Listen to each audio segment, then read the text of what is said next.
अस्सलामुअलैकुम, welcome to हमारा पाकिस्तान। मैं सना कहवान। प्रोग्राम में आज मेरा साथ देंगे मुमताज़ भट्टी साहब, मोहम्मद नौशाद अली साहब, गुलाम अब्बास हरल साहब, फैसल शकील साहब, जबकि PSL के हवाले से वक्कार अहमद कुरैशी से भी हम पूछेंगे कि सूरत हाल क्या रही PSL के हवाले से, मैचेस किस तरह से हैं, इंतज़ामात क्या हैं, इस हवाले से भी बात करेंगे। लेकिन पहला जो हमारा सेगमेंट है प्रोग्राम का वो हुकूमत साजी के अहम मरहले के साथ ही हम देख रहे हैं कि ये जो मरहला है ताख़ीर का शिकार होता ही दिखाई दे रहा है। सियासी जमातें मैं ना मानूं की ज़िद पर फ़िलहाल अड़ी हुई हैं। 12 रोज़ गुजर चुके हैं लेकिन अभी तक हुकूमत साजी का कोई फार्मूला तय नहीं पा सका। हर गुजरते दिन के साथ जमहूरियत और मईशत को इससे नुकसान पहुंच रहा है, लेकिन कोई पार्टी इसे समझने के लिए फिलहाल तैयार नहीं है। बिलावल भुट्टो की भी अजीब मंतक है। वो ये कहते हैं कि हुकूमत साजी में इल्तवा से उन्हें कोई नुकसान नहीं होगा, नुकसान मुल्क का होगा। तो क्या मुल्क का नुकसान बिलावल भुट्टो का नुकसान नहीं है? वो नहीं समझते कि वो अपने नुकसान से बढ़कर किसी मुल्क का नुकसान ना करें। मजीद ये कहते हैं कि हम अपनी शराइत पर हुकूमत के लिए वोट देंगे। दूसरी जानिब कमर जमान कायरा ये कहते हैं कि डेडलॉक मौजूद जरूर है लेकिन कोई बहुत बड़ा डेडलॉक नहीं है। पता नहीं क्यों मीडिया को हमसे भी बहुत ज़्यादा जल्दी है, मतलब कि अवाम की नज़रें टिकी हैं, मीडिया की नज़रें टिकी हैं, लेकिन पता नहीं क्यों कमर जमान कायरा साहब के मुताबिक उनको बहुत ज़्यादा जल्दी नहीं है हुकूमत साजी की। सियासी जमातों में जारी इस टाइम चूहे बिल्ली का जो खेल है वो ख़त्म किस वक्त होगा, हमें कुछ इसके हवाले से इतलात मौसूल नहीं हो रही। ये डेडलॉक कब तक बरकरार रहेगा, यही सवाल लेकर सबसे पहले नौशाद साहब मैं आप ही के पास आ जाती हूँ। आपको क्या लगता है कि ये ताख़ीर कुछ दिन और चलेगी? क्योंकि कमर जमान कायरा साहब के मुताबिक वक्त तो अभी काफ़ी है। बिस्मिल्लाहिर्रहमानिर्रहीम। यकीनन जो गिवन वक्त होता है इलेक्शन के नताइज आने के बाद, और पहला जो इजलास है वो बुलाने के तक उनके पास वक्त मौजूद है, और इस दौरान उन्होंने जो भी चीज़ें तय करनी है। आपको मालूम है कि इस वक्त जो सिचुएशन है वो इस तरह की है कि जो हुकूमत बनेगी वो कोई एक जो भी पार्टी है, सियासी जमात है, वो अकेले हुकूमत बनाने की पोजीशन में है ही नहीं जी। और जब आप दो सियासी जमातें आपस में मिल बैठती हैं तो यकीनन वहाँ पर बहुत सी ऐसी चीज़ें होती हैं जो तय करने वाली होती हैं। ये सिर्फ आज का मामला नहीं है, या सिर्फ ये वफाकी कबीना की तश्कील नहीं है, या ये सिर्फ ओहदे लेने का मामला नहीं है। ये असम्बली को अगले आइंदा 5 साल तक बरकरार रखने जैसे मामलात जो हैं वो भी इसमें तय किए जाने हैं कि किन किन हालात के जो ऑप्शन सामने आ सकते हैं और किन हालात में कौन क्या रवैया इख्तियार करेगा। और ये गारंटी जो है जो हुकूमत बनाएगा, जो भी कोई सियासी जमात हुकूमत बनाएगी, उसे चाहिए कि वो किसी ऐसी प्रॉब्लम में ना फंसे, क्योंकि वो बहरहाल बैसाखियों की एक हुकूमत होगी। मखलूत हुकूमत जो भी होती है वो बैसाखियों पर खड़ी होती है, तो बैसाखियों पर रहने वाली हुकूमत जो है उसके बहुत से मसाइल होते हैं। हम ये बात देख चुके हैं पाकिस्तान तहरीक इंसाफ की हुकूमत के दौर में भी। हम था कि चूँकि हुकूमत में इत्तेहादी मौजूद थे और इत्तेहादी जो हैं वो अपनी अपनी जो मर्ज़ी से या अपनी ख्वाहिशात के लिए और अपनी डिमांड्स के लिए हुकूमत को बहुत सी जगहों पर, बहुत से मौक़े पर ब्लैकमेल करते रहे। उसके बाद हमने 16 माह की हुकूमत भी देखी PDM की। वहाँ पर भी आपके सामने है बिलावल भुट्टो जरदारी साहब भी कहते नज़र आते हैं कि जनाब हमें 16 माह के अंदर बहुत सी मुश्किलात हमें पेश आई, हमारे जो सूबाई सतह पर ख़ास तौर पर मामलात थे वो डील नहीं किए गए, जिससे हमारी सियासत को नुकसान पहुँचा। तो इस तरह के तमाम मामलात जो हैं वो तय किए जाने ज़रूरी हैं। जहाँ तक रही बात ताख़ीर की, आपको लगता है कि ताख़ीर हो रही है? यकीनन कौम भी बेसब्री से इंतजार कर रही है, मीडिया भी बेसब्री से इंतजार कर रहा है। इंटरनेशनल प्रेशर अलग है नौशाद साहब, फिच की रिपोर्ट इसी की तरफ इशारा कर रही है, IMF मुआहिदा भी इससे जो है मुतासिर हो सकता है। यही वो बातें हैं, यही वो मामलात हैं कि जो सबसे ज्यादा टॉप प्रायोरिटी आपकी आने वाली हुकूमत है उसके लिए दो हैं। सबसे पहला ये है कि वो सियासी इस्तेहकाम पैदा करने में कामयाब हो, और दूसरा ये है कि वो सियासी इस्तेहकाम जो है वो माशी इस्तेहकाम में ट्रांसलेट भी हो। क्योंकि प्रॉब्लम ये है कि इस वक्त ना सियासी इस्तेहकाम हमें फिलहाल जो हालात इस वक्त बने हुए हैं उसके अंदर कोई बहुत ज्यादा नजर आ रहा है, और माशी मामला तो आपके सामने ही है। हमें मालूम है कि जैसे ही कोई हुकूमत बनेगी तो उसे IMF के पास फौरी तौर पर जाना है। IMF क्या क्या शराइत हमारे सामने रखता है ये हमें थोड़ा बहुत आइडिया पहले से है, क्योंकि इस वक्त जो मईशत जिस नहज पर है वहाँ हमें ये मालूम है। हम ये कहते हैं, मैंने पहले भी कई बार ये बात कही है कि आपकी मईशत जो है वो ICU से ज़रूर बाहर आई है, लेकिन अभी अपने पाँव पर खड़ा होकर चलने के काबिल नहीं हुई, अभी भी वो बेड पर ही समझ लीजिए। तो इसलिए फिर आपको बहुत से फैसले लेने हैं, सख्त फैसले हैं, जो सख्त फैसले जो हैं वो आइंदा आने वाली हुकूमत के लिए बहुत बड़ा टर्मोइल क्रिएट कर सकते हैं, बहुत बड़े मसाइल क्रिएट कर सकते हैं। तो उसके लिए उसको चलता रखना और उसके बाद दो साल तकरीबन आपको चाहिए कि आप स्टेबलाइज्ड तरीके से पॉलिसीज को आगे बढ़ाएं। तो शायद 2 साल बाद आहिस्ता आहिस्ता जो है मईशत इस काबिल हो पाए कि वो जो है वो आपको रिलीफ देने की पोजीशन में हो आम आदमी को। इससे कबल जो भी मामलात हैं वो हमें नजर नहीं आ रहे। आपके सामने ये अभी गैस की कीमतें 67% जो है वो बढ़ानी पड़ी हैं। बिजली का आज फिर कहा जा रहा है नेपरा के पास चली गई है दरखास्त कि बिजली की कीमतें बढ़ाई जाएं।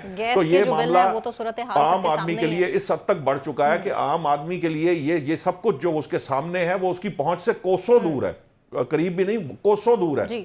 लोग उधार पकड़ पकड़ कर अपना कारोबार जिंदगी चला रहे हैं और चीजें बेच रहे हैं। वो पता नहीं किन हालात में सरवाइव कर रहे हैं।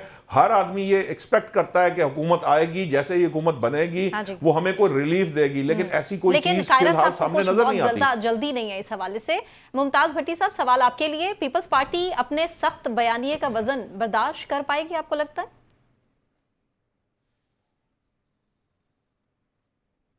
इतनी ब्लैक एंड व्हाइट के अंदर तो है नहीं ना। मैंडेट जो है वो क्लियर है, या तो मैंडेट अगर क्लियर होता तो फिर भी शायद डिफरेंट सिचुएशन होती जी। अब जो नौशाद साहब बात कर रहे हैं कि आप आने वाली गवर्नमेंट की तो बात कर रहे हैं, ये जो गवर्नमेंट जाने वाली कर रही है इसकी हम बात नहीं कर पा रहे इस हुकूमत साजी के अमल में।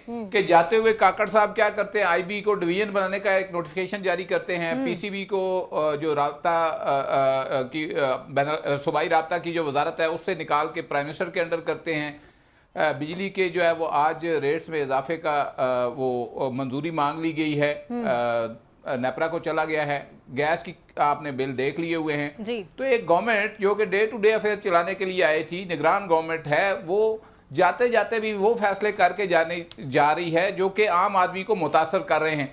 अब रह गई बात हुकूमत साजी की और पीपल्स पार्टी के मुतालबात की। देखें मामला रुका कहाँ, मतलब इस वक्त भी ये आपके अकब में जो है वो इंतजार मिनिस्टर इनक्लेव के अंदर हो रहा है कि पीपल्स पार्टी का वफद आए और बातचीत शुरू हो। शहबाज शरीफ भी इस्लामाबाद आ गए बातचीत के लिए, बिलावल भुट्टो से मुलाकात भी करेंगे। पीपल्स पार्टी जो है वो चेयरमैन सेनेट और गवर्नर पंजाब की सीट जो है वो चाहती है।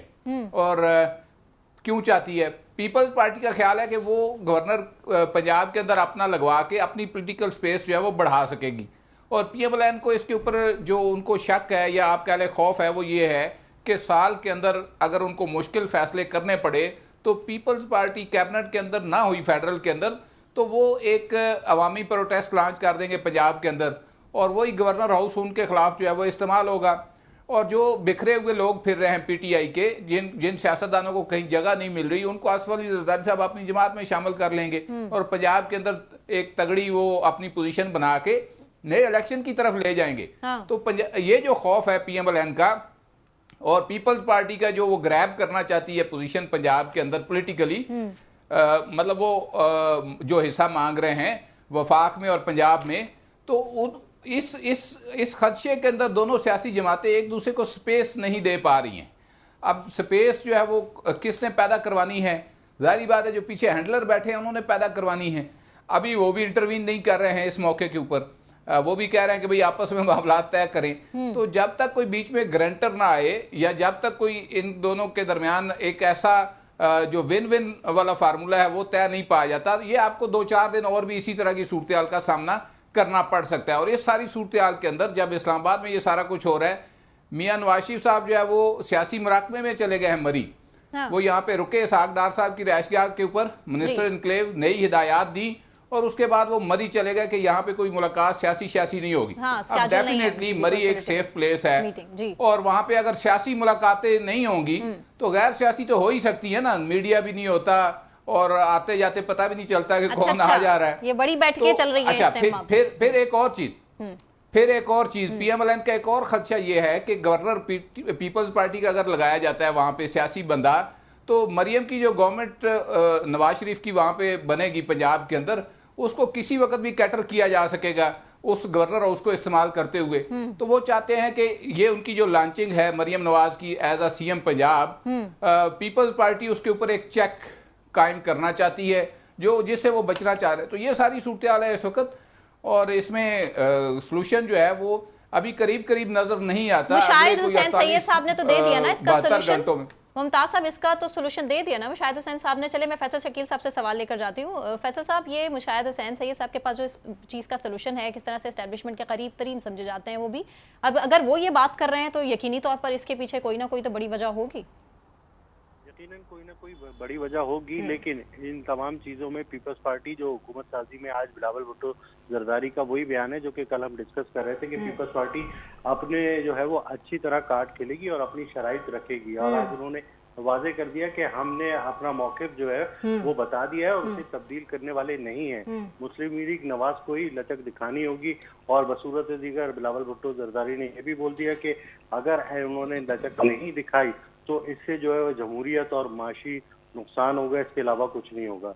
तो उन्होंने इशारा भी कर दिया है, बता भी दिया है कि हम जो है वो नहीं पीछे हटेंगे, हमारा जो मौक़िफ़ है उस पे, हमारे जो मुफादात हैं उस पर पीछे नहीं हटेंगे। चाहे मुल्क में जमहूरियत को मसला होता है या माशियत को मसला होता है, उस पर हम पीछे हटने वाले नहीं हैं। इस सिलसिले में ये भी बताऊं कि मुत्तहिदा कौमी मूवमेंट ने भी जो है वो अपने 3 मुतालबात रखे हैं मुस्लिम लीग नवाज के पास। तो उस पर उन्हें ये जवाब दिया गया कि पहले हम पीपल्स पार्टी से मामला तय कर लें, उसके बाद जो है वो आपसे मामला तय करेंगे। तो सूरत हाल यही है कि जब इस तरह की हुकूमत बनती है तो जो छोटी जमातें होती हैं वो अपने फ़ायदे उठाने के लिए सरगर्म हो जाती हैं और वो ब्लैकमेलिंग करती हैं, वो चाहती हैं कि उनमें ज़्यादा से ज़्यादा फ़ायदा हो। तो यही कोशिशें की जा रही हैं कि इस तरीके से पीपल्स पार्टी अपने ज़्यादातर मुफादात देख रही है, NQM जो है वो अपने मुफाद देख रही है, मुस्लिम लीग नून एंड में होगा यही सूरत हाल यही होगी 3-4 रोज बाद कि जो पीछे हैंडलर बैठे हुए वही बिठा देंगे और वही तमाम शराइत जो है वो आपस में तस्किया करवा के तो एक हुकूमत बनवा देंगे। तो 29 तारीख ये कह रहे हैं कि कायरा साहब के इतनी जल्दी क्यों है, 29 तारीख को हाल बर्दारी हो जाएगी। तो लग ये रहा है कि हो जाएगा सेटलमेंट, लेकिन थोड़ा से दोनों आपस में जो है वो रस्सा कशी कर रहे हैं। ठीक। अब्बास साहब, एक ये तासुर भी दिया जा रहा है कि सेटलमेंट तो ऑलरेडी हो चुकी, यही वजह है कि नवाज शरीफ साहब भी उस तरीके से इन्वॉल्वमेंट शो नहीं कर रहे हुकूमत साजी के हवाले से, जिस तरह उन्होंने सब कुछ मलबा अपने छोटे भाई के ऊपर डाल दिया। तो आपको लगता है कि ये पीपल्स पार्टी कहीं ना कहीं से अपने मुफाद को ज़्यादा इंपॉर्टेंट रखकर मुल्की मफाद को पीछे छोड़ रही? देखिए सना, हमने इस मुल्क को इस नैज पे पहुंचा दिया है और रही सही कसर जो थी, हमने इलेक्शन जो इस तरह धांधली ज़दा करवाए वो हमने निकाल दी। और ये अब मैं समझता हूँ कि ये कांटेदार जो तख्त है इस पे बैठने के लिए कोई तैयार नहीं है, या तख्तादार जो है ये इस पे लटकने के लिए कोई तैयार नहीं है। जहाँ तक पीपल्स पार्टी की बात की आपने, पीपल्स पार्टी ये चाहती है कि सारे आईनी ओहदे जो हैं वो हम अपने पास रख लें और बाकी जो है वफाक और दूसरे जो ओहदे हैं वो नून लीग को दे दिए जाएँ। और इनका उसके पीछे उनकी चाल क्या है, देखिए अभी तो वो हुकूमत में शामिल नहीं हुए, उससे पहले ही वो निकलने का सोच रहे हैं कि कल को अगर ये हुकूमत नहीं चलती तो जो सदर मुमलिकत का ओहदा है वो भी महफूज रहता है, स्पीकर का ओहदा भी महफूज रहता है, गवर्नर का ओहदा भी महफूज रहता है। तो फिर उसके बाद जो है वो चालें अपनी चलने शुरू हो जाएंगी। तो मैं समझता हूँ कि शुरू से ही जो जमातें आपस में इलाक़ करने जा रही हैं वो ही बदनीति पे मुबनी है। अगर हमने इस मुल्क के लिए कोई बेहतर करना है तो फिर ये बदनीति हमें छोड़नी होगी। पीपल्स पार्टी जो है उसको भी स्पेस देनी होगी ताकि ये एक ऐसी हुकूमत बन जाए ताकि कुछ अरसा तो मुल्क चल सके। जिस तरह ये महंगाई और पीपल्स बेरोज़गारी जो है एक बढ़ चुकी है, तो सबको पता है कि किस तरह ये आगे महंगाई का तूफान आएगा, बेरोज़गारी बढ़ेगी। तो ये सब जो है ये चीज़ें शामिल हैं जिस वजह से कोई भी बाखुशी से ये हुकूमत लेने के लिए तैयार नहीं है। और आपने देखा है कि पिछले कुछ अरसे से मीडिया पे बहस चल रही है कमिश्नर रावलपिंडी के बयान के हवाले से। सारे जितने तज्जियाकार हैं या मुबस्सरीन हैं उन्होंने कमिश्नर साहब जो हैं उनका तल्लक किसी ने नून लीग के साथ जोड़ने की कोशिश की, किसी ने पीपल्स पार्टी के साथ जोड़ने की कोशिश की, तो किसी ने PTI के साथ। लेकिन इसमें जो आम बात है वो मैंने कहीं से नहीं सुनी कि ये जो बयान उन्होंने दिया उसका बेनिफिशियरी कौन है? उसका बेनिफिशियरी जो है वो नून लीग है। अगर ये नून लीग पे, और ये नहीं मैं कह रहा कि नून इस पे ये मलबा डाला जा रहा है, जो लोग जो ताकतवर हल्के नून नवाज शरीफ को ले आए। क्या मतलब? मैं समझ नहीं पाई। मैं आपको समझाता हूँ, बड़ी सिंपल सी बात है। जो लोग नून लीग को ले आए और नवाज शरीफ को ले आए कि हमने ये जो मैंडेट है आपको देना है और सादा अक्सरियत भी दे देंगे, उनको अवाम का नहीं पता था कि अवाम जो है अपना फैसला कैसे सुनाएगी। उनको अवाम का नहीं पता था अब्बास साहब? आप नहीं थोड़ा पता था, करेक्शन कर यही लें इस हवाले मिसरीडिंग से, थी शायद सब कुछ पता था सना, और यही मिसरीडिंग थी जिसको अच्छा। अब कवर करने की कोशिश की जा रही है। ये मिसरीडिंग हुई जो ताकतवर हल्के हैं उनसे, ये मिसरीडिंग हुई फैसला साजों से। अच्छा। अब इसको कवर करने के लिए वो इस तरह के बयान दे रहे हैं, इस तरह के बयान दिलवाए जा रहे हैं। अच्छा। तो ये देखिए, ये हैंड तो उनके साथ नहीं, सिर्फ तो नहीं अलीमा हुआ, खान नवाज शरीफ साहिबा के भी साथ कह भी रही है। हैं कमिश्नर के अलावा हमारे पास और भी बहुत से प्रूफ हैं, बहुत से लोग हैं हमारे पास आने, लेकिन हम उनका इसलिए नाम नहीं ले रहे सामने कि उनकी जान को खतरा लाहक हो सकता है। तो उनके पास तो प्रूफ ऐसे इसके अलावा भी है। इतनी ज्यादा मिस रीडिंग, क्या इस सवालिया निशान नहीं उठता? क्या आपके मुल्क के जो ताकतवर हल्के हैं उनकी रीडिंग के ऊपर क्या वो अवाम को नहीं समझ सकते? इतनी ज्यादा मिस जजमेंट की गई है। ये सारे एपिसोड में, जैसे ये लंदन से प्रोग्राम शुरू हुआ, नवाज शरीफ के पहुंचने तक, इलेक्शन करवाने तक, ये सारा मिस रीडिंग था। तो जो एक बिल्कुल उल्टा निज़ाम चल पड़ा, अब उसको कवर करने के लिए, क्योंकि ये फिर नवाज शरीफ के ऊपर ये नून लीग के ऊपर मलबा डाला जा रहा है, उसमें कहा जा रहा है कि ये जो है इस तरह के बयान दिए जा रहे हैं जिसमें चीफ इलेक्शन कमिश्नर जो है उसको इन्वॉल्व किया जा रहा है। तो ये सबसे पहले तो उन्होंने देखना है कि इसका और बेनिफिशियरी आने वाले कौन है। दिनों में हो सकता है कि हम इस्तीफा भी इस हवाले से। मुमताज भट्टी साहब, ये अब्बास साहब की बात को मैं थोड़ा सा डाइजेस्ट नहीं कर पा रही हूँ, कह लीजिए कि एक मिसरीडिंग की तरफ वो इशारा कर रहे हैं। जो हमारे मुक्तदर हल्के हैं उनकी मिसकैलकुलेशन थी, तो इज इट पॉसिबल कि उनकी कैलकुलेशन इतनी एक्यूरेट नहीं थी कि 8 फरवरी के इलेक्शन के बाद मुल्क का जो हालात होंगे, जो सिनेरियो होगा, वो इस किस्म का होगा? जरा प्लीज इस पर रोशनी डालिए। देखिए, एक तो जो पोलिंग डे वाले दिन जो लोगों का पोलिंग स्टेशन के ऊपर आना था, वो बहुत सारे तजिया निगारों के जो अंदाजे थे उसके बिल्कुल अगेंस्ट था, उसके भी बरक्स था। यहाँ तक तो बात ठीक है। अब रह गई बात कि जो जहां तक ये फैसला साजों की बात कर रहे हैं, फैसला साज कभी भी एक प्लान के ऊपर नहीं खेल रहे होते। उनके पास A, B, C, D अपने प्लान मौजूद होते हैं। तो ये और कोई उन्होंने उसके जो GHQFID सारे ये प्लान तो मेरे ख्याल से इससे भी कुछ ज्यादा आगे नहीं रह गया। मुमताज ये साहब, बयान जो आया ये भी एक प्लान ही है। नहीं, मेरा नहीं ख्याल। देखिए, ये जो कमिश्नर चट्टा साहब का मामला इन्होंने उठाया ना, इसमें और बहुत सारी चीजें हैं, सिर्फ कमिश्नर चट्टा अकेला नहीं है। और वो आपने कल जो वार्निंग जारी की काकड़ साहब ने, वो आपने सुनी होगी, वो ऐसे ही जारी नहीं होगी। मतलब जो चट्टे ने करना था वो तो कर गया। मसला ये है कि जो ये कह रहे हैं कि जी PTI अगर इंडिपेंडेंट जीत गया और ये वो, देखिए जो भी गवर्नमेंट बनती है उसका पहला काम पाकिस्तान के अंदर मईशत से बहाली से भी पहले, मईशत बहाल नहीं हो सकती जब तक पाकिस्तान के अंदर मुफाहमत नहीं होगी, और मुफाहमत की बात करनी पड़ेगी। जब आप मुफाहमत की बात करेंगे तो 9 मई आ जाएगा। अब 9 मई को आपने कैसे, कहां पे रखना है, कैसे सेटल करना है, ये एक सबसे बड़ा सवालिया निशान है। गवर्नमेंट जिसकी भी आएगी, मईशत के ऊपर भी मुफाहमत होगी, कोई ना कोई फार्मूला तय करना पड़ेगा तमाम सियासी जमातों को, और आपके खारजा अमूर के ऊपर भी, आपकी इंटरनल सिक्योरिटी के ऊपर भी। तो ये एक ना एक प्रोसेस आपको स्टार्ट करना है। वो आप गवर्नमेंट बनने से पहले अगर कर सकते हैं तो उस सियासतदान का कद उठ सकता है, जो अगर वो इस तरह का कोई स्टेप ले, चाहे जरदारी ले, चाहे नवाज शरीफ ले, या इमरान खान ले। मगर इस वक्त ये इस पोजीशन में नहीं, ये इस चक्कर में है कि गवर्नमेंट एक तरफ हमारी बन जाए, उसके बाद फिर हम देखते हैं। तो देखिए, सवाल इसमें जो इन्होंने उठाया ना जी कि तजिए गलत हो गए, तजिया निकालों के तजिए जरूर गलत हुए हैं, मगर कहीं ना कहीं ये रीडिंग थी कि इमरान खान की जो पॉपुलर वेव है वो काफ़ी ज़्यादा है। और दूसरी बात ये, जिसके ऊपर बैट किया जा रहा था कि क्या वो लोग बाहर निकाल पाएंगे या नहीं, वो लोग बाहर नहीं निकाल पाए, लोग खुद आ गए। देखे ना, उसमें कोई अरेंजमेंट नहीं थी, कैंडिडेट्स भी नहीं थे, कैंपेन भी नहीं चली, तो लोग निकल आए, उन्होंने अपना वोट दिया। अब इसके ऊपर जो सवालिया निशान है जो है वो ये है कि अगर मुफाहमत नहीं होगी तो धांधली के ऊपर जो फार्म 45 के ऊपर जो रौला है, ये किसी गवर्नमेंट को चलने नहीं देगा। ये आपको नजर आएंगे मुख्तलिफ जगहों पे मुजाहरे, प्रोटेस्ट और गवर्नमेंट को जाम करने की कोशिश। ठीक है, ठीक। मुमताज भट्टी साहब तो चले मान गए। नौशाद साहब, अब आपको भी क्या लगता है कि वाकई ये इमरान खान साहब की पॉपुलैरिटी ही थी जिसने 8 फरवरी के बाद से पाकिस्तान की ये सूरत-ए-हाल सामने रखी हुई है कि हुकूमत साजी में इतनी मुश्किलात पैदा हो रही? नहीं, इमरान खान साहब की पॉपुलैरिटी पे मैं बाद में बात करता हूँ। मैं ज़रा अब्बास साहब से थोड़ा सा डिफर करूँगा। क्या?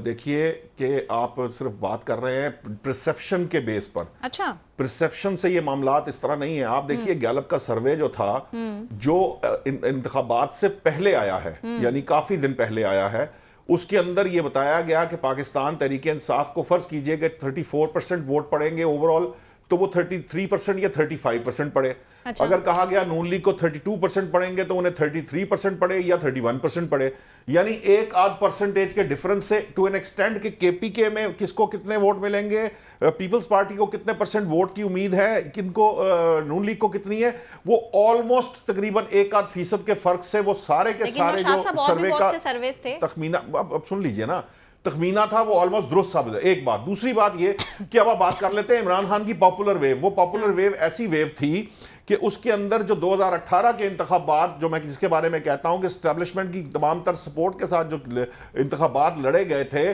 उसके बाद उनका जो वोट बैंक बना था, उस वोट बैंक में सिर्फ 2 लाख वोटर्स का इजाफा हुआ। ये फाफन की रिपोर्ट है। उसके बाद जबकि उसके बरक्स नून लीग के जो हैं वो तकरीबन 19 लाख वोट ज्यादा हुए, यहां तक कि पाकिस्तान पीपल्स पार्टी के भी कोई 16 लाख के करीब वोट ज्यादा हुए। तो उस लिहाज से देखा जाए तो मुझे यह बात समझ में नहीं आती कि वो पॉपुलर वोट किधर है। एक बात जरूर है, इसके अंदर जो समझने वाली बात है वो ये है कि टेक्निकली अगर पाकिस्तान तहरीक इंसाफ की हुकूमत जब खत्म हुई, होने के बाद से लेकर जो उसकी कारकर्दगी थी, उसकी बुनियाद पर अगर वोट पड़ता तो फिर शायद उनके लिए हालात बहुत मखदूश होते, यानी उनको शायद 15-20 सीटें मिलती। लेकिन जो बयानिया इमरान खान साहब ने बनाया, उसको लोगों ने बाय भी किया और उसकी वजह से वो अपने आप को उस पोजीशन पे होल्ड करने में कामयाब हो गई, जो कम से कम इस वक्त ये 90 के इर्द गिर्द की बात है। सो मामला ये है, मैं चाहूंगी कुछ ऐड करें मुमताज साहब, फिर उसके बाद मुझे ब्रेक अनाउंस करना है। नहीं देखिए, मैं बसाद एहतराम नौशाद साहब से जो है ना वो इख्तलाफ करूंगा। देखिए, ये कब हुआ कि एक पॉलिटिकल पार्टी जिसका इंतखाबी निशान ही नहीं था, जिसकी कोई कैंपेन ही नहीं लॉन्च हुई, कई कैंडिडेट्स अपने हलकों के अंदर जा ही नहीं सके, एक कॉर्नर मीटिंग तक नहीं कर सके, कई हलकों के अंदर जो है वो एक बैनर और पोस्टर नहीं लगा सके, तो लोगों ने आगे वोट डाला। अब इसको आप डिनाई करें, कम वोट पड़े, ज्यादा वोट पड़े, देखिए जो पिछली जिन दिन थी ना 2018 में, भट्टी साहब मुझे लगता है कि मुझे ये लगता है भट्टी साहब शायद मेरे हो सकता है कि मेरे कहने में या उनके सुनने में थोड़ा सा प्रॉब्लम आया हो। मैंने कहा कि जो इमरान खान साहब हैं या पाकिस्तान तहरीक इंसाफ है, वो इस हद तक कामयाब जरूर हुई कि वो लोगों ने उनके बयानिए को बाय किया और उनको वोट पड़ गए। और वो वोट अगर फर्ज कीजिए कि वो बयानिया भी ना होता तो फिर वो जो है ना बहुत महदूद हो जाती नशिस्तें। थोड़ा सा ही फर्क है नून लीग और पीपल्स पार्टी के वोट से, आप यही कह रहे हैं? नहीं, मैं तो आपको कह रहा हूं कि जो वोट पड़ा है नून लीग को, वो 2018 की निस्बत ज्यादा बढ़ गया है as compare to Pakistan Tehreek Insaf. यहां तक कि पीपल्स पार्टी का वोट बैंक भी जो है वो बढ़ गया है। मैं सिर्फ वोट बैंक के पर्सपेक्टिव में बात कर रहा था। ये जो परसेप्शन बिल्डिंग है ना, जो परसेप्शन बनी बयानियों की वजह से, सही कह रहे हैं। लेकिन आप नौशाद साहब एक जुमला ले ले। देखिए, आप सही कह रहे हैं कि दोनों का थोड़ा थोड़ा बड़ा है, मगर जो 2018 में इमरान खान का इंजीनियर्ड वोट बैंक था, जिसके लिए रियासती वसाइल इस्तेमाल हुए थे, उसने उसको मैच्योर भी कर लिया और उसमें उसका इजाफा भी हो गया। ये इंपॉर्टेंट है। मैं एग्री करता हूं आपसे इस बात के ऊपर कि ये बात दुरुस्त है कि वो जो इंजीनियर्ड वोट था, यही मैं कह रहा हूं कि ये सक्सेस थी पीटीआई की कि जो बयानिया उन्होंने बनाए, एक नहीं कई बयानिए बनाए, बावजूद इसके कि उसमें बहुत से यू टर्न भी थे सारा, लेकिन समहाउ पब्लिक ने उसको बाय किया है, वोटर्स ने उसको बाय किया और वो अपनी पोजीशन होल्ड करने में कामयाब हो गए। ठीक, मुझे ब्रेक अनाउंस करना है यहीं से, और ब्रेक के बाद वापस आने के बाद बात करेंगे नवाज शरीफ साहब की, जो इस टाइम शांगला में मौजूद हैं और क्यों फिलहाल वो हुकूमत साजी से दूर हैं, इसकी पॉसिबिलिटीज़ हो क्या सकती हैं, इस पर बात करेंगे। लेकिन एक ब्रेक के बाद हमारे साथ रहिए।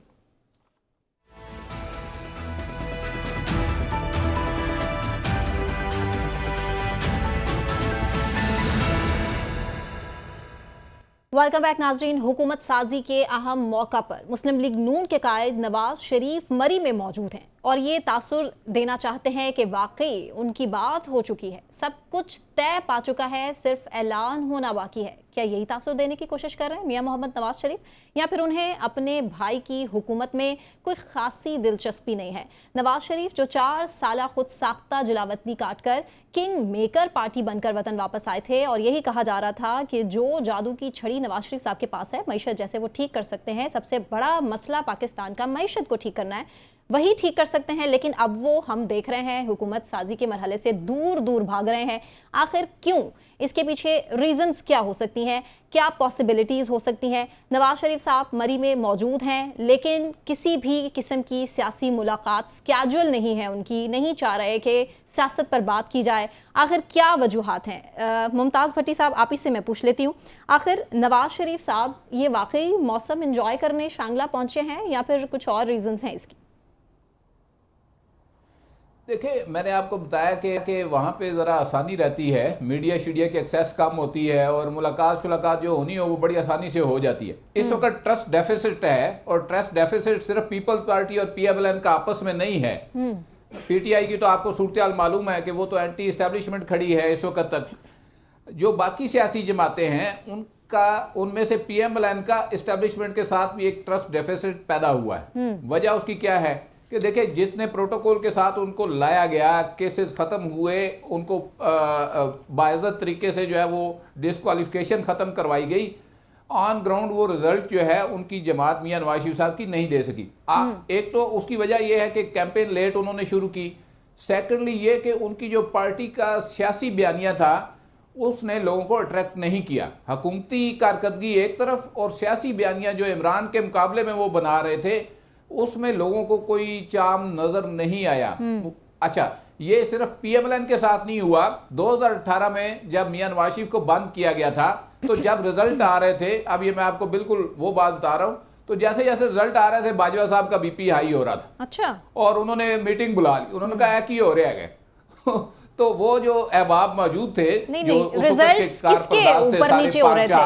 मुमताज साहब ये बताइएगा कि रिजल्ट्स PMLN के। अच्छा, PMLN जब 70 क्रॉस कर गई, अच्छा, नताइज जो आ रहे थे इलेक्शन के, तो उन्होंने उन 5-6 को बुला लिया कि एक ही हो रहा है। अच्छा, उनमें से एक ने कहा, सर मैंने आपको कहा था कि इसको बंद ना करें, इसको बाहर रहने दें। ठीक है ना। तो ये उसको हमदर्दी का वोट मिला है कि आप किसी को बंद करके उसके सियासी बयानिए को खत्म नहीं कर सकते। अगर उस बात को अभी आप ट्रांसलेट करें तो नहीं वो दुरुस्त साबित होती है। अब देखिए, इसमें आप मियां नवाज शरीफ को या उनकी सियासी जमात को बहुत ज्यादा जिम्मेदार करार नहीं दे सकते। इसमें कुछ पॉलिसीज भी हमारी जो एस्टेब्लिशमेंट की थी उनका भी कसूर है। सेकंड बड़ी इंपॉर्टेंट बात यह है कि जब भी PMLN या पीपल्स पार्टी के साथ मीडिया के ऊपर कोई भी बात होती थी इमरान खान के हवाले से, उन्होंने एक ही मिथ रखी हुई थी कि ये एस्टेब्लिशमेंट का डाला हुआ गंद है, वो इसको साफ करें।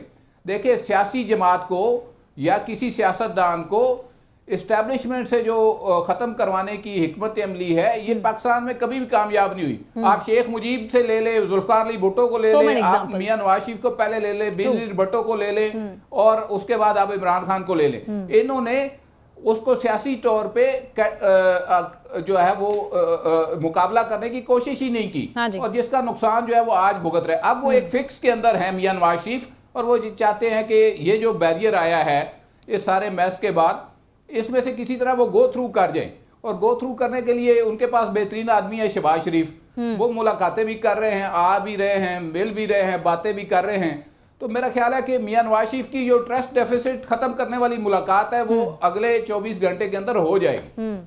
जो ये कहा जा रहा है कि अगले 48 घंटे बड़े इंपॉर्टेंट नजर आएंगे। हो भी चुकी है एक मुलाकात। चलिए, नौशाद साहब के पास होगी ब्रेकिंग। इस हवाले से मैं चाहती हूँ नौशाद साहब सामने रखें हमारे और अवाम के, हम सुनना चाह रहे हैं। देखिए, बात यह है, इसको थोड़ा सा समझने की ज़रूरत है। ये बात दुरुस्त है भट्टी साहब की कि जो नवाज शरीफ साहब चाहते थे या मुस्लिम लीग नून चाहती थी, वो नंबर वो हासिल नहीं कर सके।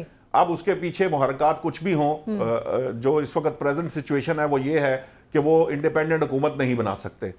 अब आप इस वक्त अंदाज़ा कर लीजिए कि आप और मैं जब ये गुफ्तगू कर रहे हैं तो हम आपने एक प्रोग्राम का स्टार्ट इस बात से लिया है कि पीपल्स पार्टी जो है वो अपनी टर्म्स एंड कंडीशन रख रही है।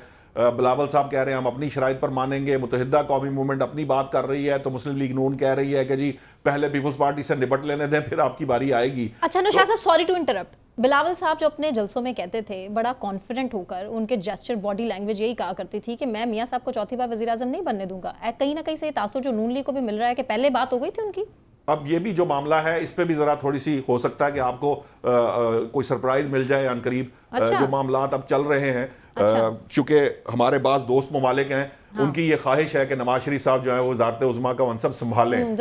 जिस हालात में भी जो भी हुकूमत बनी है, चीन की तरफ से मुबारकबाद आ गई है, जो आपके मिडल ईस्ट कंट्रीज़ हैं उनकी तरफ से भी कुछ पैगामात दे दिए गए हैं। आपको पता है कि नवाज शरीफ साहब यहाँ सऊदी जो सफारत खाने का अमला है उससे मुलाकात करके यहाँ से गए हैं अगले रोज़, और फिर वो वहाँ जाकर उनकी जो मुलाकात, जिसकी तरफ भट्टी साहब इशारा कर रहे हैं, मेरी इतलात के मुताबिक एक मुलाकात हो चुकी है, एक आध और होगी और मामलात जो हैं वो सारे के सारे तय हो जाएंगे। अब मामला सिर्फ ये है कि नवाज शरीफ साहब ये नहीं चाहते कि वो बैसाखियों वाली या मखलूत हुकूमत को लीड करें, क्योंकि आगे बहुत सारे टफ टास्क हैं जो उन्होंने फुलफिल करने हैं। उस सिचुएशन के अंदर अगर उनको कोई एक्सप्लॉइट करने की कोशिश करेगा तो आप पहले भी उनका बयान सुन चुके हैं कि गैर असूली जो किसी की पेशकश वो क्या डिमांड्स हैं उसको जो है ना एंटरटेन ना किया जाए। सो इस वक्त जो सिचुएशन इस वक्त हमारे सामने है उसके अंदर कोई थोड़ी बहुत तब्दीलियां आ भी सकती हैं।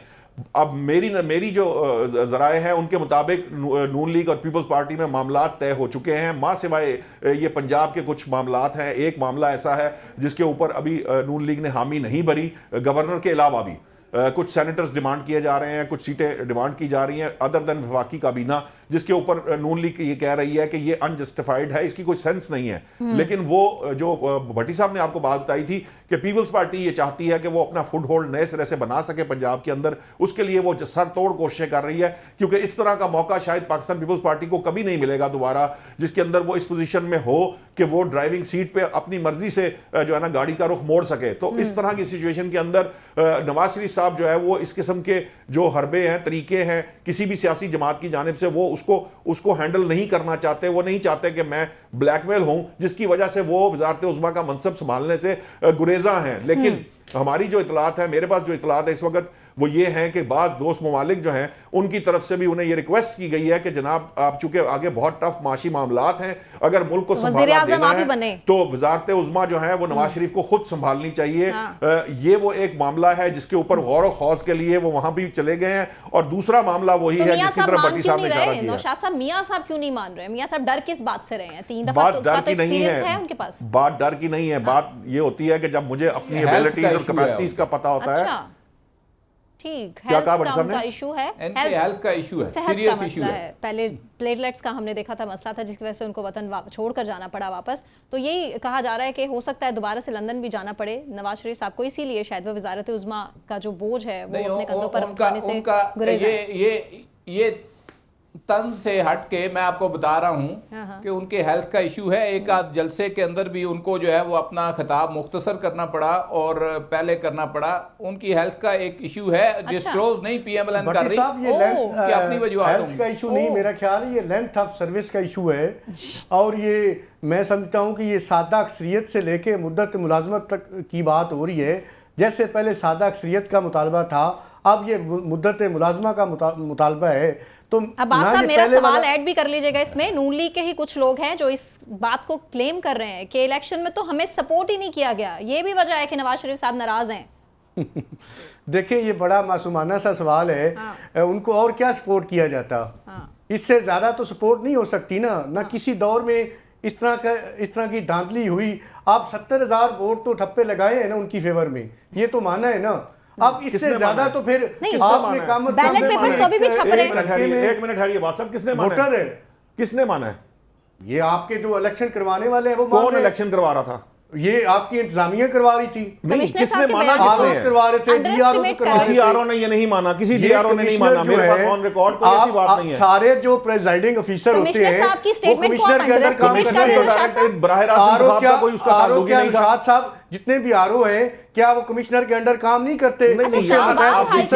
मसला ये है, ये सादा सी बात है। नहीं, इस तरह सादा अकलियत से लेके की बात हो रही है ना, वो पहले वाली बात पूरी हुई है ना। ये इंतजामी बुनियादों पर अगर कोई डीआरओ या आरओ अगर कमिश्नर को सिर्फ ये कुछ इस तरह के मामला जिसमें चेयर्स लेने हैं, फैसिलिटी लेनी है, गाड़ियां चाहिए, उसके अलावा इलेक्शन जिसको इंतखाब की ड्यूटी कहते हैं, इंतखाबी ड्यूटी के अंदर वो बाउंड नहीं है किसी कमिश्नर को बात अच्छा, मानने नौशाद का। साहब, और मैंने पहले भी आपको ये बात कही थी, कामयाबी का जो नोटिफिकेशन मुअत्तल किया इस्लामाबाद हाई कोर्ट ने, उस पर फिर क्या कहेंगे? किसका? अब 3 सीट्स पर इस्लामाबाद हाई कोर्ट ने मैंने आपको कल भी बताया था कि उन्होंने सिर्फ नोटिफिकेशन मुअत्तल करके जो शोएब शाहीन साहब ने अदालत के सामने जो बात रखी, उन्होंने इलेक्शन कमीशन को वापस भिजवा दिया कि जी आप इनका फैसला सुनकर दोबारा फैसला कर दीजिए, उस नोटिफिकेशन को मुअत्तल कर दे। इस बात पे मुअत्तल नहीं हुआ कि वहां पे कोई धांधली साबित हो गई, ना हाई कोर्ट के अंदर ये साबित किया जाता है, ना हाई कोर्ट ने उसको देखना है अनटिल एंड अनलेस कि वो जो उसके मुतलका प्लेटफॉर्म है वहां से डिसीजन लेकर ना आ जाएं।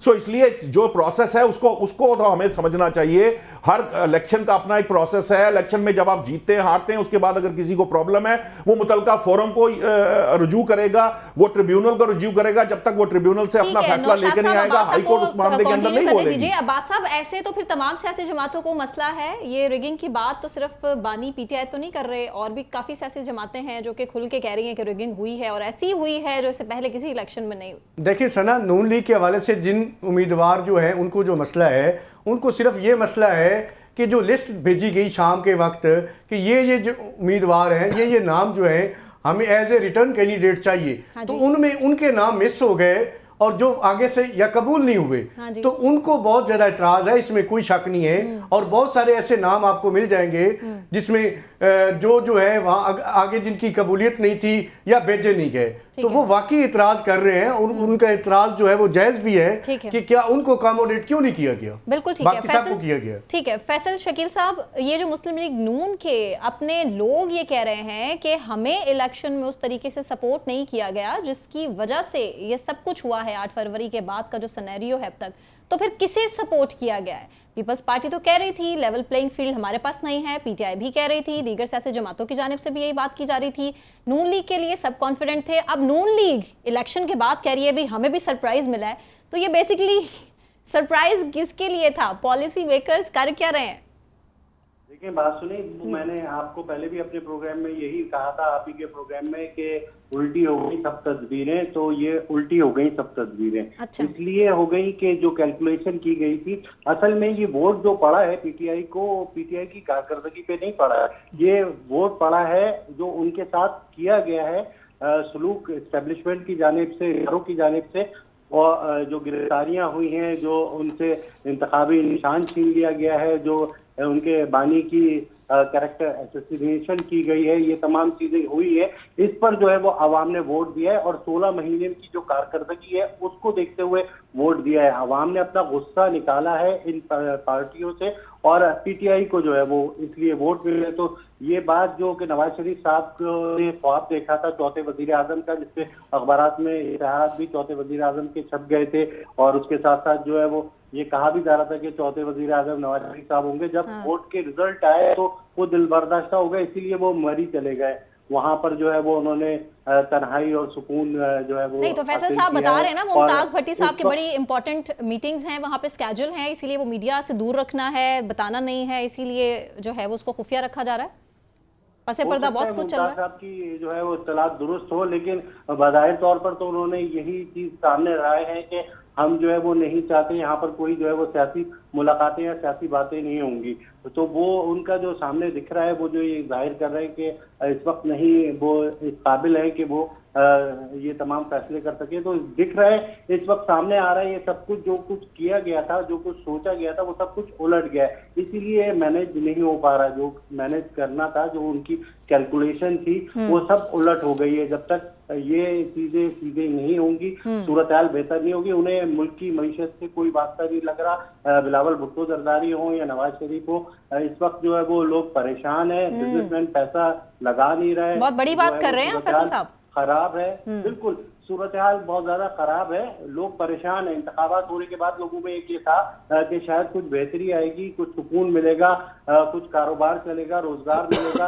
लेकिन महंगाई और बढ़ गई है, बिजली और महंगी हो रही है, और सूरत हाल जी हो रही है। और दूसरा अभी जो एक और मुतालबा कर दिया है पीटीआई ने कि जो इलेक्शन कमीशन के चीफ इलेक्शन कमिश्नर मुस्ताफी हो जाए, तब्दील किया जाए। तो इस मुतालबे को जो है वो मैं ये देखता हूँ कि बिल्कुल सही है, इसलिए कि ना जीतने वाले और ना हारने वाले कोई ऐसा नहीं है जो ये ना कह रहा हो कि इंतखाबात जो है वो शफाफ हुए हैं। सबका ये कहना है, पूरी कौम का ये कहना है कि इंतखाबात में धांधली हुई है, तो उसके सरबराह को तो खुद ही रिजाइन दे देना चाहिए। ठीक ठीक। और सबसे बढ़कर ये कि कोई हुकूमत बनाने को तैयार नहीं है। ठीक है फैसल साहब, मुझे ब्रेक अनाउंस करना है। ब्रेक से वापस आने के बाद हम PSL का भी जिक्र कर लेंगे और निगरान हुकूमत की कारकर्दगी कैसी रही है उस पर भी बात करेंगे, लेकिन एक ब्रेक के बाद हमारे साथ रहिए।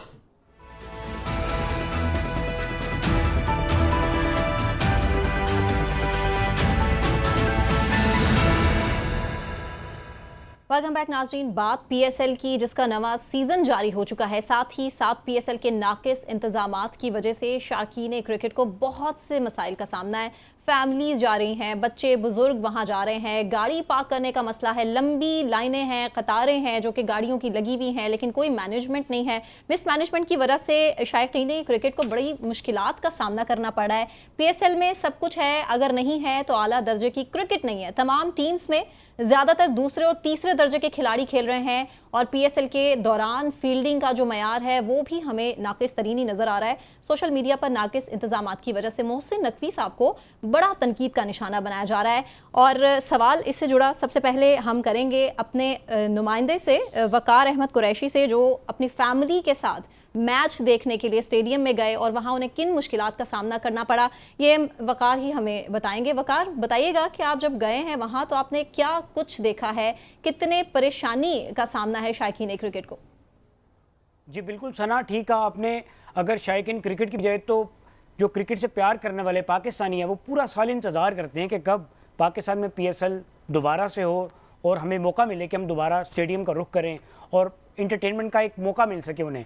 लेकिन अगर PCB की बात की जाए तो मुझे ऐसा लग रहा है कि PCB के शायद मकासद कुछ और हैं। या तो आज ये डिसाइड कर लें कि PCB ने सिर्फ पैसा ही कमाना है। आपको बताता हूँ कि ये अभी कज़ाफ़ी स्टेडियम में जो चल रहा है वो मैचेस के दौरान किस तरह के मामला देखने को मिल रहे हैं। सबसे पहले ये कि सहूलियात का फुकदान है। अगर कोई एक बुज़ुर्ग शख्स मैच देखने के लिए स्टेडियम का रुख कर रहा है तो उनको गाड़ी पार्क करनी है 2 किलोमीटर दूर और वहाँ से पैदल आना है आपको स्टेडियम तक, अपनी चेयर तक। अगर माजी की बात की जाए, पिछले साल बड़े ज़बरदस्त इंतजाम किए गए थे PCB की जानिब से। बस सर्विस का हमने देखा था, एक रुझान था और बस सर्विस दी जा रही थी जो फैमिलीज थी, स्पेशली जो बच्चे थे। लेकिन इस बार उसका बिल्कुल बरक्स है। इस बार जैसा कि मैंने पहले अर्ज़ किया कि शायद PCB की तरजीहात कुछ अलग हैं। हाँ। उन्होंने डिसाइड कर लिया कि सिर्फ और सिर्फ पैसा कमाना है टिकट बेचने की सूरत में। हमने पाकिस्तान के अवाम को, जो शायकीन क्रिकेट हैं, जो क्रिकेट खरीद कर स्टेडियम का रुख कर रहे हैं, उन्हें उस तरह से फैसिलिटेट नहीं करना। आपने गाड़ी पार्क करनी है दूर, 2-3 किलोमीटर वॉक करके आप स्टेडियम आएंगे, आपको कोई बस सर्विस नहीं मिलेगी। अच्छा, दूसरी जानिब अगर बात की जाए खाने पीने की जो अशिया लोग घरों से बनाकर लेके जाते हैं, अक्सर हम देखते हैं, वो आपको गेट पे ही बाहर पुलिस वाले रोक देंगे कि आपने ये अशिया खुरनोश जो हैं, इवन पानी की बोतल भी आप अंदर नहीं ले जा सकते, क्योंकि अच्छा। अंदर उनकी जानिब से शायद उनका ठेका है कुछ कंपनीज के साथ, वो स्टॉल उन्होंने अंदर लगा रखे हैं। अब वो म्यारी है या गैर म्यारी है, ये एक अलग बहस है। उसकी कीमत जो है वो बहुत ज़्यादा है। हमने ये भी चीज़ नोट की। ख़ास तौर पर फैमिलीज इस बात का शिकवा करते दिखाई दी कि भाई आपने इतनी दूर पार्किंग, गाड़ी पार्क करने की जगह तो बना दी, लेकिन यहाँ स्टेडियम तक पहुँचाने के लिए कम से कम कोई ऐसी सर्विस दे दें कि जो बुज़ुर्ग शहरी हैं, जो बच्चे हैं, जो ख़वातीन हैं, जो इतना दूर तक नहीं जा सकते, पैदल सफ़र नहीं कर सकते, उनको कम से कम फैसिलिटेट किया जाना चाहिए था। यहाँ पे ये बहुत बड़ा गैप देखा। दूसरी जानिब अगर पुलिस के एटीट्यूड की बात की जाए तो माजी में भी उनके रवैयों के ऊपर एक बहुत बड़ा सवालिया निशान है। उन्हें कम्युनिकेशन स्किल की ज़रूरत है। उन्हें वर्कशॉप्स देनी चाहिए कि आपने किस तरीके से जो स्पेक्टेटर्स आ रहे हैं मैच देखने के लिए, उनके साथ किस तरीके का आपका बिहेवियर होना चाहिए। और अगर सफाई सुथराई की बात की जाए तो भाई अगर आपने इरादा कर लिया कि आपने मैच देखने जाना है पाकिस्तान में PSL, तो अपने हमरा आपने कपड़ा लाजमी रखना है, क्योंकि वो कपड़ा आपने साफ करना है अपनी नशिस्त को, जहाँ बैठ के आपने मैच देखना है। और अगर नशिस्त की बात की जाए तो हमने ऐसे भी इंक्लूजर्स देखे कज़ाफ़ी स्टेडियम में जो जिनकी टिकट्स तो इशू हुई फॉर एग्जांपल 2000, लेकिन वहाँ पे सीटिंग कैपेसिटी जो है वो बहुत कम है। उसके मुकाबले में फैमिलीज जो थी वो बेयारो मददगार खड़ी, बिल्कुल टॉप के ऊपर। ख़वातीन की एक कसीर तादाद थी, वो टॉप पर खड़ी, वो मैच देख रही थी। उनके लिए कोई प्रॉपर इंतज़ाम नहीं किया गया था। सफाई सुथराई उस तरह से नहीं थी। अगर दूसरी सफाई की बात की जाए, आई मीन वॉशरूम के साइड की बात की जाए, तो वहाँ पे अमला बख्शिश लेने के लिए तो खड़ा हुआ है, लेकिन अगर उससे बात करें कि भाई इसको साफ कर दें, वॉशरूम गंदे हैं, तो उन्हें कोई फ़र्क नहीं पड़ा। वो कह रहे हैं जी हमारी ड्यूटी नहीं है, हमारी ड्यूटी यहाँ से ख़त्म हो गई है। आखिरी बात मैं आपसे ये लाजमी करूँगा कि PSL शुरू कर तो लिया हमने, हाँ जी, लेकिन कुछ चेहरे ऐसे भी देखे हमने जो बाहर से आए हैं, गैर मुल्की हैं, जिन्हें शायद उनका मोहल्ला ना खिलाए, मोहल्ला 11 ना खेलें, वो रिटायर हो चुके हैं। पोलार्ड की अगर बात की जाए तो उनकी जिसामत देख लें आप, उस तरह से फिजिकल फिट नहीं है क्रिकेट के लिए, तो आप देख लें उनकी जिसामत देख लें और उनकी सिलेक्शन देख लें कि किस लेवल के ऊपर उनको आके सिलेक्ट किया गया है। पाकिस्तान में सुपर लीग का आगाज नाज़रीन हो चुका है, और सना मैं आपको ये भी बताता चलूं कि अगर वर्ल्ड क्लास प्लेयर की बात की जाए तो PSL में आपको ना तो ऑस्ट्रेलिया का कोई खिलाड़ी नजर आएगा, ना आपको यहाँ पे श्रीलंका, ना साउथ अफ्रीका, ना ही न्यूजीलैंड का कोई प्लेयर जो है खिलाड़ी है वो नजर आएगा। ठीक है, शुक्रिया वकार, आपने अपडेट किया।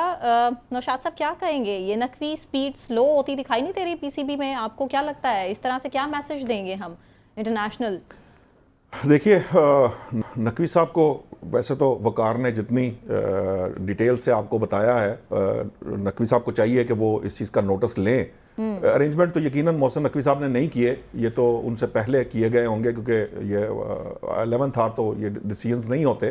और जहाँ तक बात प्लेयर्स की है, प्लेयर्स तो फ्रेंचाइज जो हैं वो जितने भी जो आपको पता है कि आपकी जितनी टीमें खेल रही हैं, उनके जो प्राइवेट वो हैं, ओनर्स हैं, और वो लोग जो हैं वो तय करते हैं, वो अपनी बोलियां लगाते हैं, और फिर जो भी उनको प्लेयर मिल सकते हैं। एक बड़ा प्रॉब्लम हमारे यहाँ ये भी है कि बहुत जो हाई स्टैंडर्ड के जो इंटरनेशनल प्लेयर्स हैं वो यूजुअली पाकिस्तान आने से कतराते हैं, जिसकी वजूहत हम सबको पता है। बहरहाल, लेकिन जो इम्पोर्टेंट बात है वो ये है कि शटल सर्विस चलती है वहाँ पर, वो चलनी चाहिए। जो जितने भी जो क्लीनिंग से मुतल्लिक हैं, और ये पहले से डिसाइड होना चाहिए था। मुमताज साहब, निगरान हुकूमत की जो नाकिस कारकर्दगी है, इससे बढ़कर खुलकर और क्या सामने आएगी? ये क्या इंटरनेशनल लेवल पर मैसेज दे रहे हैं?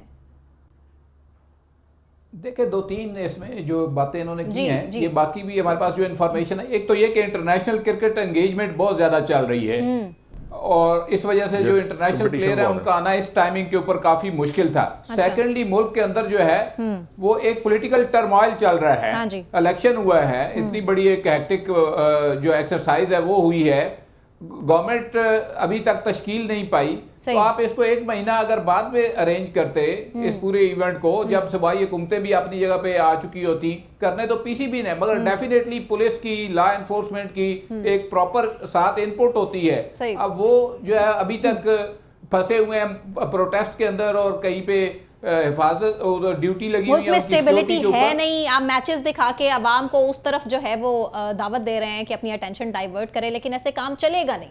ठीक है, मुमताज़ भट्टी साहब, बहुत शुक्रिया आपका। फैसल शकील साहब, गुलाम अब्बास हरल साहब, मोहम्मद नौशाद अली साहब, आप तमाम पैनलिस्ट का बहुत शुक्रिया। मुझे सना कहवान को इजाज़त दीजिए, अपना ख्याल रखिए, अल्लाह हाफ़िज़।